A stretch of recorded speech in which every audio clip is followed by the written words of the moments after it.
guys, and welcome to today's video. So as you guys know, I was on my cruise last week and I saw the uploads kind of happened on a weird schedule. It was like Tuesday and Wednesday back to back. So I'm sorry about that, but we're back to normal starting this week. I am back from my cruise feeling refreshed and rejuvenated. It was so much fun.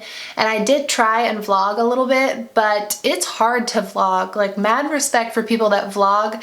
I feel like I just got a bunch of random clips, but if I can piece it all together and make some sort of story out of it, make it like some semblance of a video people could follow, I will upload it. So I'm gonna see how it looks after I edit it and then make a decision. But in today's video, I'm gonna be testing out a bunch of new Maybelline products. My last video was new from L'Oreal. This is new from Maybelline. I didn't pick up all of their new stuff because there was a lot of kind of repeats. There was a bunch of new lip products. There was a couple face palettes and eyeshadow palettes. So I picked up the stuff that looked most interesting to me to test it out for you guys. So if you are curious to see what is new from Maybelline and my thoughts on it, as well as a wear test, then just keep on watching. Okay, so I'm gonna go ahead and start out with this new foundation. Well, they're calling it new, but they had a foundation that was called the same thing, but it is considered a new release by Maybelline, so we're gonna treat it like a new release.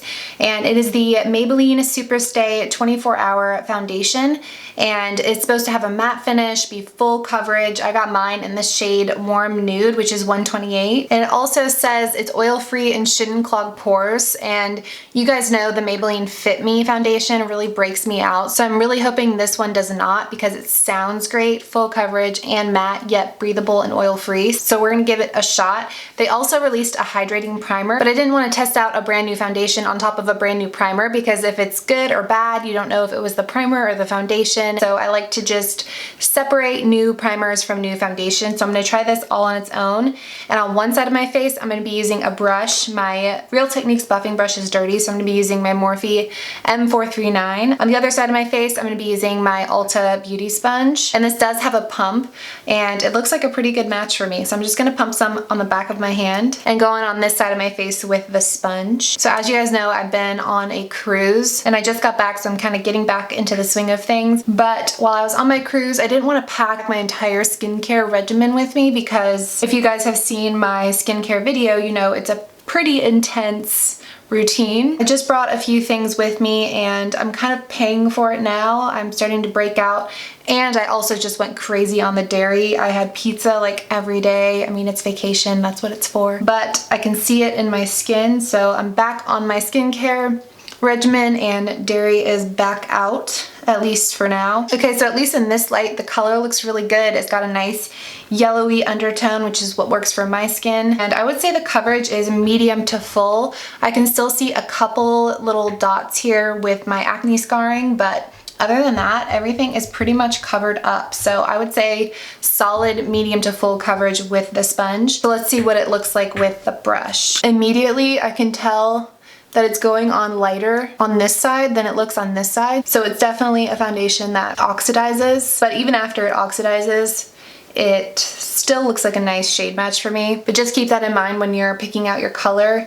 This does slightly oxidize, and it sets pretty quickly because it is a matte foundation, so just make sure you're working relatively fast with this and not just like chit-chatting like I am. I would say I got a little bit more coverage with the brush. I have a massive friend right here and it completely covered it up. So really, really solid coverage, and it already is looking matte without being set. But next, I'm gonna go ahead and move on to brows, and I got their new Total Temptation Brow Definer in the shade Medium Brown. The first thing that sticks out to me is this spoolie. I mean, it is a miniature spoolie. This thing is tiny, which I don't know, it might be a good thing, but I've never seen a spoolie this size before. And the shape of the applicator I have not yet seen before. Usually they're more of like a teardrop shape. This one looks more like a diamond. It has a point at the top, at the bottom, and on each side. So I'm gonna go ahead and start filling in my brows. It's a weird shape. I'm gonna try and use like a tip to outline my shape. I feel like this is gonna take some getting used to, but it's a good level of pigment. It's not too pigmented, it's not pigmented enough. The color doesn't look to be too warm. It looks nice and ashy and natural, but the shape is gonna take some getting used to, as well as the size of the spoolie. But overall, first impression, I like it. I think it's a good product. It's just very different. All right, now I'm gonna quickly apply some concealer. I'm using my Maybelline Fit Me Concealer. Who's surprised? Okay, and now I'm gonna go ahead and set everything with my No7 Loose Setting Powder. And on the cruise, I kind of got into, I wouldn't call it baking because I don't load on the product and then brush it off. Just applying my powder with my sponge, probably mostly out of laziness and not wanting to grab another brush. But I was really liking the way that it was making my skin look and my pores look, so I'm gonna go ahead and do that today. Again, not baking, just applying the powder with a sponge. So you kind of push it into your skin rather than dusting it on top. And I mainly just do that kind of in my T-zone and then take a brush for my cheek area and the rest of my face. All right, next up, I got this new City Kit by Maybelline. This is the City Kit's Pink Edge. There was this shade and there was another one, but the other one looked a little bit springy to me. It was really bright colors. And this one looked a little bit more like fall and winter. So you've got a blush color, a highlighter, and then you've got two different sets of eyeshadows. But I'm gonna go ahead and start out with this blush, and I'm gonna take that on this Wet n Wild brush. This is from their new collection, which I am obsessed with. And just take a little bit on my brush and go ahead and apply. Good level of pigmentation, not too pigmented, and very easy to blend out. And this is one of those really perfect winter blush colors because it kind of just looks like you came in from the cold and your cheeks are a little bit flushed. Usually these kind of palettes have really bad fallout, but this one I don't see any fallout, which is good because this is kind of a flat surface. So if there were fallout with these, it would make a mess of this palette. So far so good, but keep in mind, I'm not digging my brush in there. I'm tapping my brush so that I don't make a mess and I also don't get too much on my brush. All right, next I'm gonna take this big fluffy, kind of oversized blending brush is what it looks like from Wet n Wild as well, and take this highlighter on the tops of my cheekbones. This one has a little bit more fallout, but it's still really pretty and pigmented, but it's like a nice soft highlight. And it kind of looks like there's a little bit of a pink shift to it, which works really nicely with the blush color. I'm gonna kind of go rogue and not follow instructions. This is supposed to be one look, and this is supposed to be one look, but I think I'm gonna use a little bit from each. I'm gonna start with this matte color right here, this kind of matte cream color, and put that all over my lid. Again, pigmented, very little fallout, and blends really nicely. I'm impressed with this so far. And we're back to reasonable price ranges with this. It felt like Maybelline was kind of on this overpricing products spree, and they're back to normal with these products, which I'm really happy to see. All right, now I'm gonna take my e.l.f. blending brush with this kind of purpley color right here and take this very lightly through the crease. All right, now I'm gonna dip into this darker color right here and keep this just on my outer corners. I'm just gonna apply it with this same brush and then take this blending brush by Wet n Wild and blend it in. You just repeat this until you've got the level of intensity on the outer corners that you're going for. And then take my mini No7 brush from that same BH Cosmetics line and dip it into this black shade just to build up the intensity on the outer corner and blend that out as well.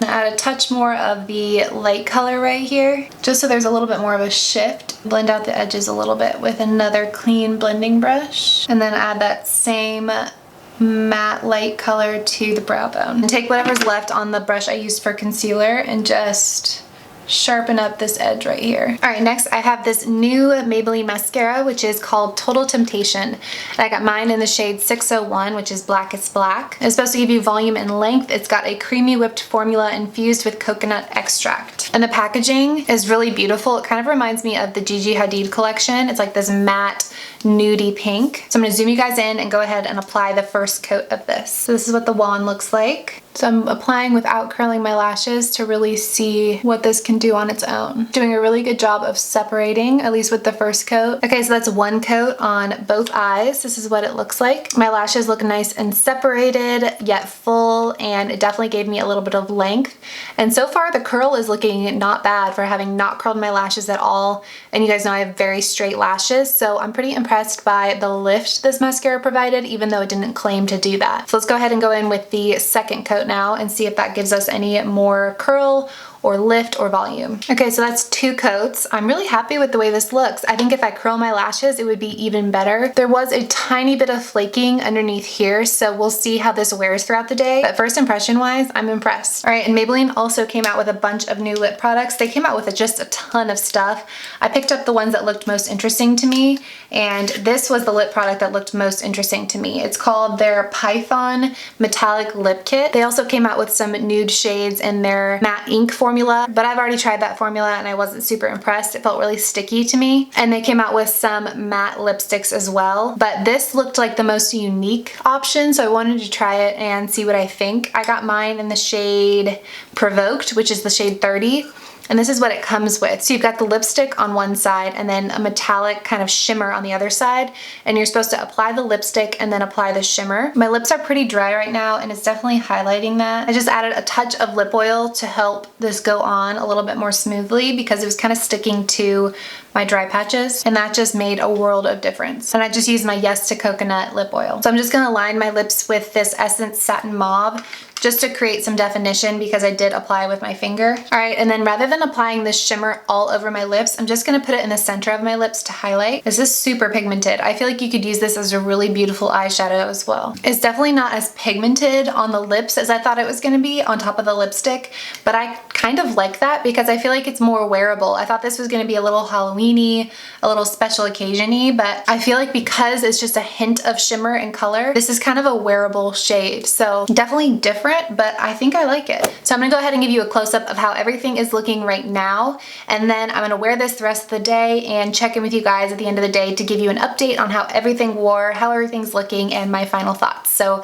if you are interested in that, then just keep on watching. Hey guys, so it's now the end of the day and I wanted to give you a final check-in, mainly about the foundation. So I will give you guys a close-up so you can see how everything is looking. And as you can see, I am a bit shiny, which is absolutely no surprise to me. I pretty much get shiny with any foundation. I just have really oily skin. This is probably on the lower end in terms of shine for me. I get much shinier than this usually. So I would say this is definitely a matte foundation because, as most of you know, if you've watched other foundation reviews, this is not as shiny as I can get, not anywhere close. So for me, the test isn't whether or not I'm gonna get shiny, it's how shiny am I gonna get, and will the foundation hold up against the oil that's trying to break it down? And like I said, this is really not bad in terms of oiliness, and the foundation hasn't broken down anywhere except for this side of my nose a little bit, which is where I get most of my oils. But my blush has stayed on, my highlighter, everything looks untouched. I just have some shine in the center of my face. So this is definitely the type of foundation I would use again, and if I had blotting sheets, I would show you guys, but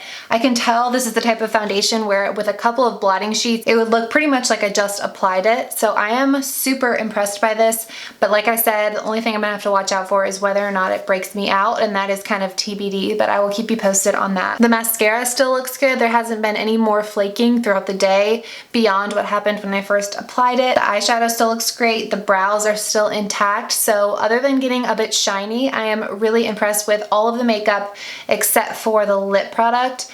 My lips just look super dry, super crusty, and the kind of glittery part is really highlighting that. So I would say I liked everything except for the lip product. So this was a pretty successful first impression. Let me know what you guys think down in the comments below. Thank you guys so much for watching, and again for your understanding for last week when my videos were kind of sporadic, but I really hope you guys enjoyed this one and found it helpful. Definitely give it a thumbs up if you did, and I will see you guys in my next video. Bye.